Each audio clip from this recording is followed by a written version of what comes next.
Hello everyone! The New York Toy Fair was this weekend, and wow, there is so much cool stuff coming out! Let's talk a little bit about the 6-inch Marvel Legends figures shown, and we'll take a look at the press images that Hasbro released. First up is the new Spider-Man Homecoming wave. This is kind of an odd wave because instead of having a Build-A-Figure, each figure comes with a part to make the giant wings for Vulture. Build a wing? I think Hasbro is actually calling it Build a Vehicle. You know, that term gives me the impression that if this concept goes well, we may see some more of this in the future. I would like to see a Ghost Rider motorcycle. We've seen pictures of the movie figures before, but this is the first time I've seen the comic figures from this wave. The figure from this wave I am most excited about is Moon Knight. I know some people are disappointed that Hasbro didn't make its classic look, but I like this modern look as well. Another complaint I've seen is that this costume makes it look like he's wearing slippers or Crocs. Well, to be fair, Moon Knight does run around wearing white because he enjoys his enemies being able to see him. So I wouldn't put it past him to put on some non-traditional footwear just to mess with people. I can picture it now. Geez, Joe, what happened to your face? Moon Knight. Is he still wearing those crazy white shoes? Yeah. Next is Tombstone. I'm more used to seeing Tombstone in a suit, but this version was probably cheaper to make. Too bad though. A big suited body could have been useful for other characters. Costume choices aside, I'll likely get Tombstone just so that he can hang out with his daughter, Beatle. Then, the third comic figure from this wave is Cosmic Spider-Man. This guy comes with 3 interchangeable heads, including the Peter Parker bearded head from the Spider-Verse storyline. 3 heads is amazing! The other heads are not included in Hasbro's promotional picture, and I didn't feel right just taking somebody else's photo for my own video, so I'll put a link in the video description to where you could go check out the alternate heads. Next is a classic Beetle figure. It looks like he's using the same wings as the Lady Beetle. I know classic Beetle has been requested by fans for years. I have no problem with modern costumes myself, but a lot of people really enjoy the classic costumes because that's how they were first introduced to the character, and that's what they were used to growing up. So this figure is perfect for those collectors.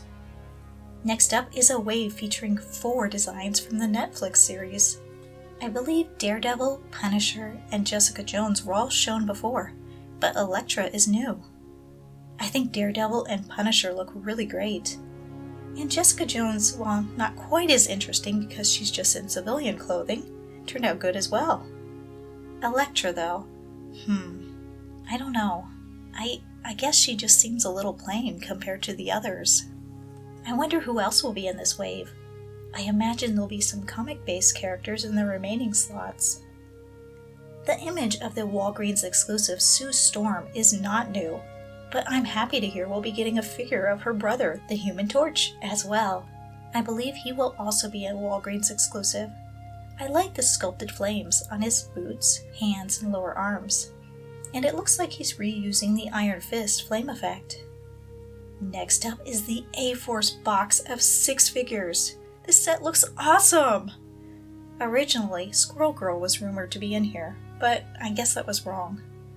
Hopefully Squirrel Girl gets her own individual release soon, and I want to see her come with Tippy Toe and some other squirrels. Anyway, the figure in this set I'm most excited for is Elsa Bloodstone. Elsa isn't very well known, so I never expected for her to actually get an action figure. I first came across Elsa while reading the Next Wave series. If you haven't read that, it's a lot of fun in a silly sort of way. I've heard that originally, the Next Wave series wasn't supposed to have happened in the main Marvel universe, but some of the characters' personalities have leaked over, including Machine Man's and Elsa's. Elsa is a monster hunter with a traumatic childhood that consisted of her dad throwing Kid Elsa in a pit of monsters, and then he'd criticize her for not killing him fast enough. She has a feisty personality that I enjoy. Next is Monica, and normally I'd make a joke about Monica and Elsa shopping at the same trench coat store, but trench coats seem to be part of the uniform in Next Wave, so I guess it would make sense that they're similar. I'm glad to see Monica is getting a figure with a general release. I had assumed that she'd be part of some San Diego Comic-Con set. Singularity looks really pretty in the press image.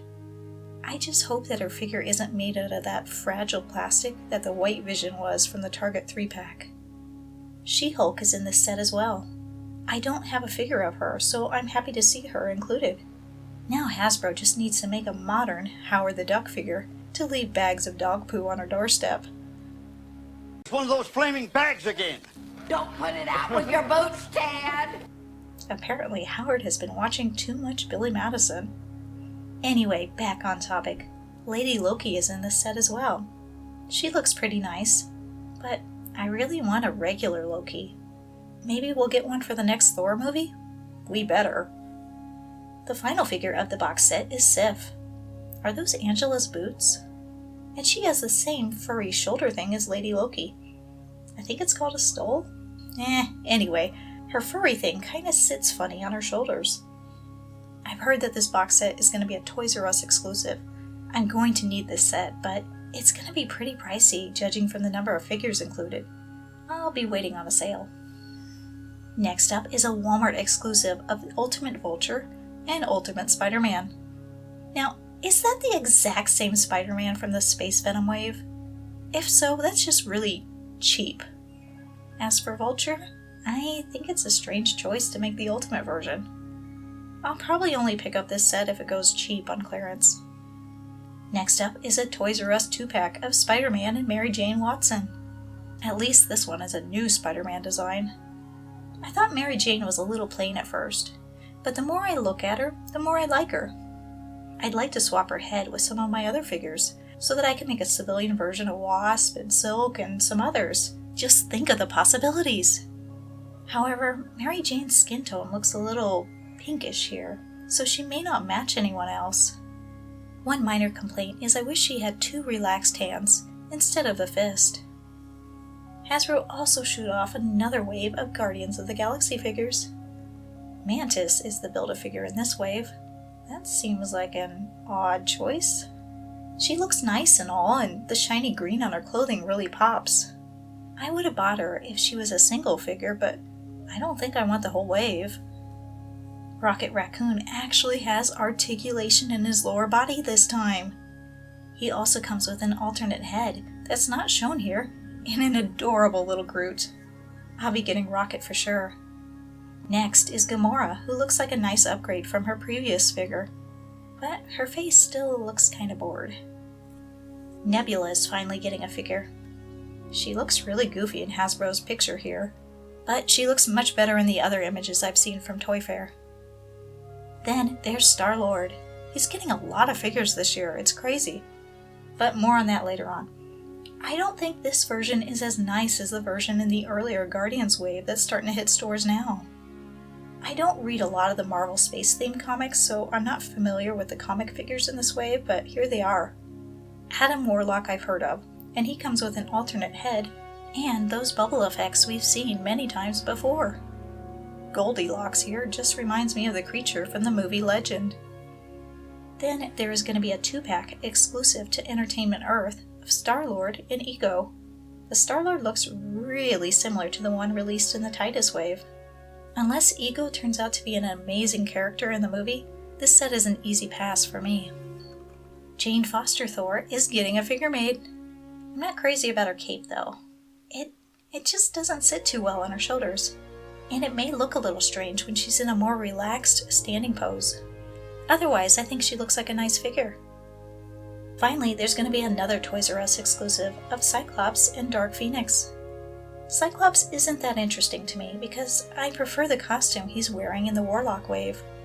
Phoenix looks really nice, except her head is sitting up kinda high on her neck. Her flamey hair though looks so much better than the green Phoenix's hair. And she's wearing flat shoes! I hate those ugly wedge shoes the green Phoenix has. The little handheld Phoenix fire accessory is amazing. Love it. I think that was everything. Oh, there was a movie 2-pack of Spider-Man and Iron Man, which I guess is good if you're either a Spider-Man collector or an Iron Man collector. but it's another pass for me. I'd love to hear your thoughts on the reveals. What figures are you looking forward to getting? Let me know in the comments down below. And next time I'll be back with another video on how to make fabric hoods for your figures. So if you don't want to miss that, make sure you subscribe to stay updated. And thank you for watching.